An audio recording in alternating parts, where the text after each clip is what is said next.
So guys, हाल ही में interview देते हुए रे मसियो ने एक बहुत ही अमेजिंग बात बता दी। उन्होंने कहा कि देखो, टू बी ऑनेस्ट, और मैं सच कहूँ ना, कार्लिटो का बिट्रे करना मुझे बहुत बुरा लगा। मेरा दिल ही टूट गया उस चीज से। और हाँ, मैंने बिहाइंड द सीन्स अपनी पावरों का यूज किया, बहुत सारी चीजें करी एंड मेक श्योर किया कि कार्लिटो भी LWO के साथ रॉ पर ही ड्राफ्ट किया जाए, क्योंकि अब वक्त आ गया है कि वो मुझे फेस करे एंड अपने पापा का प्रायश्चित करे। और एक क्लियर वार्निंग के साथ रे मस्टिरो चुप हो गए, जिसका मतलब ये भी है कि आज नहीं तो कल हमें रे मस्टिरो एंड कार्लिटो एक बार फिर से देखने को मिलेगा। ये लोग एक बार ही फिर से टक्कर लेंगे और हो सकता है LWO और जजमेंट डे में भी टक्कर हो जाए, क्योंकि कार्लिटो अब कैसे भी करके जजमेंट डे का पार्ट बनने पर लगे हुए हैं। लेकिन आप इस वीडियो को एंड तक पूरा देखना, क्योंकि अभी तो आपको बहुत कुछ जानना है। एंड नाउ आप देख रहे हैं रेसलमैनिक्स एंड सब्सक्राइब करना तो बनता है। वेल, अगर ब्लड लाइन को आगे बढ़ते हुए देखना चाहते हो तो आपको ज्यादा इंतजार करने की जरूरत भी नहीं है, क्योंकि पहले तो टामा टोंगा, फिर टोंगा लाओ एंड नाउ WWE जेकब फातो से भी बातों में लगी हुई है कि कैसे भी करके उन्हें जल्दी से सील्ड डील कर दिया जाए। और ऑब्वियसली वो सोलो सिकोवा को ही ज्वाइन करेंगे WWE में आने के बाद। एंड यही नहीं,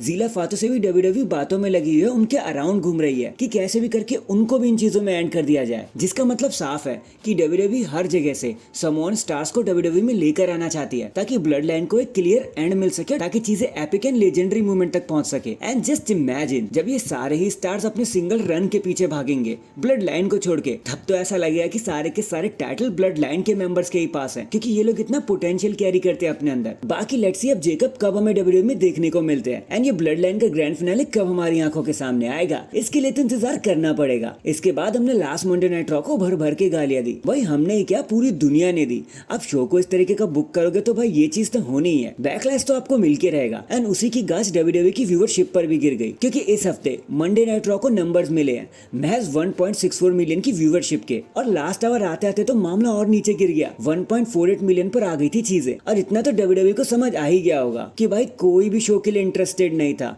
अब चीजें ही उस तरीके से बुक हो रखी थी। बाकी WWE की टक्कर तो NBA प्लेऑफ से भी थी, तो उससे तो काफी ज्यादा फर्क पड़ा होगा WWE की व्यूअरशिप पर। बाकी देखो, मंडे नाइट रॉ का हाल तो ऐसा ही रहता है, उनकी टक्कर किसी के साथ हो या ना हो, वो 2 मिलियन तक नहीं पहुंच पाते। अब देखते हैं अगले हफ्ते रॉ का क्या हाल होगा। नेक्स्ट, अभी हाल ही में ड्रू मैकिंटायर ने एक सरकास्टिक वे में CM पंक का शुक्रिया कर दिया और हल्की सी तारीफ कर दी उनकी। तो ड्रू मैकिंटायर ने कहा कि यार, आई थिंक मुझे CM पंक का शुक्रिया करना चाहिए, इसलिए नहीं क्योंकि वो मेरे साथ एक मैच में और वो कोई बड़ा बंदा है, बल्कि इसलिए क्योंकि उन्होंने मुझसे बेस्ट चीजें बाहर निकाली, मेरे अंदर का बेस्ट पर्सोना बाहर निकाला और मेरे माइक्रोफोन गेम को इतना ज्यादा स्ट्रॉन्ग कर दिया। अब जब भी मैं माइक लेकर आता हूँ ना, तो आपको पता होता है कि मैं अपना एक गेम लेकर आने वाला हूँ, मैं कमाल करने वाला हूँ। सो थैंक्स CM पंक। वेल ड्रू, अभी तो आलम कुछ ऐसा है कि CM पंक आपकी नफरत तो क्या, आपका शुक्रिया भी लेना नहीं चाहते। बाकी ऑल द बेस्ट, क्योंकि एक ना एक दिन ये चूहा बिल्ली का खेल जल्दी खत्म हो जाएगा।